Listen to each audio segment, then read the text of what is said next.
Welcome to 5 Good Minutes. You're listening to today's inspirational message on the book of Daniel With Kurt Bjorklund. Daniel 6 is one of the famous chapters of the Bible.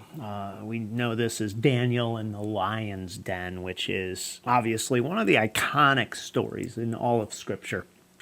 And the way that this sets up is in Daniel chapter 6, verses 1 through 5, Darius, who is now the head over the kingdom, sets satraps, which are like governors for the different regions over the kingdom.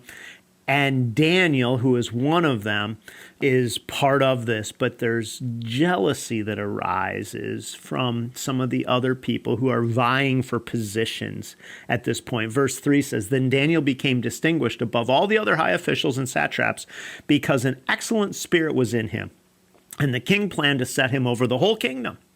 Then the high officials and the satraps sought to find a ground for complaint against Daniel with regard to the kingdom.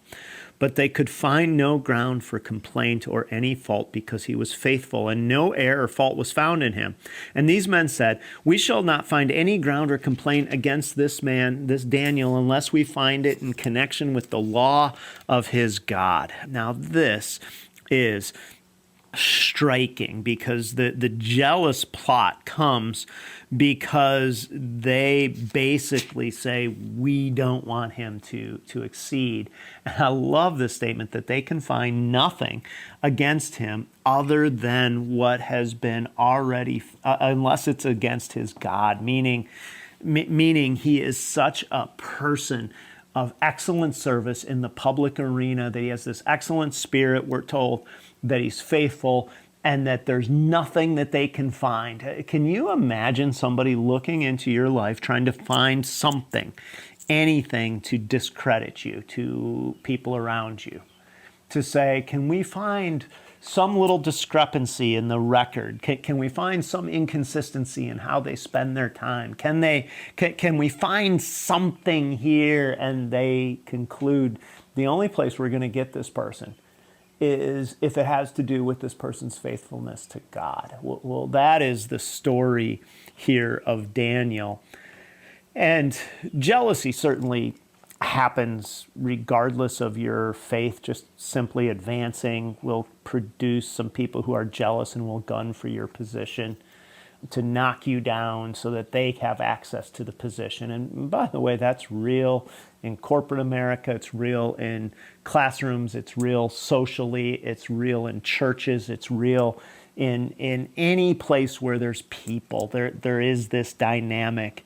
And the idea here is to basically say, I want to make sure that the only grounds that somebody has to get me is if they can pin something on me in relationship to my God.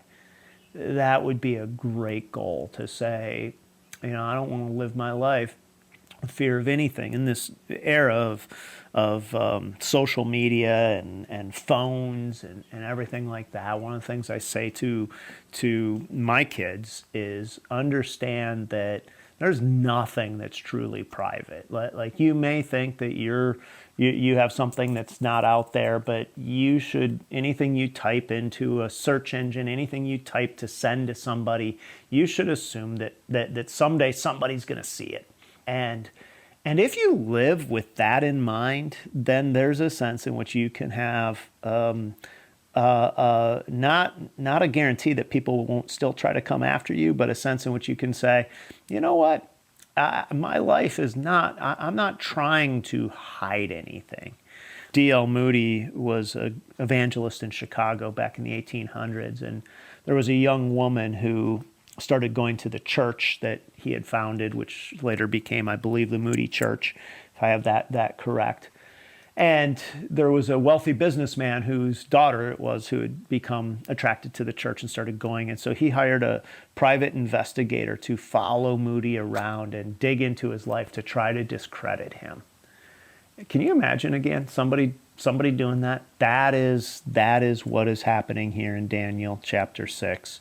And he lived his life with nothing to prove. So the takeaways, don't be surprised at the jealousy of people for anything that any place that you advance, especially if you're outspoken about your faith, and live a life that only has one place where you're vulnerable, and that is in relationship to your God. Thanks for joining us here today.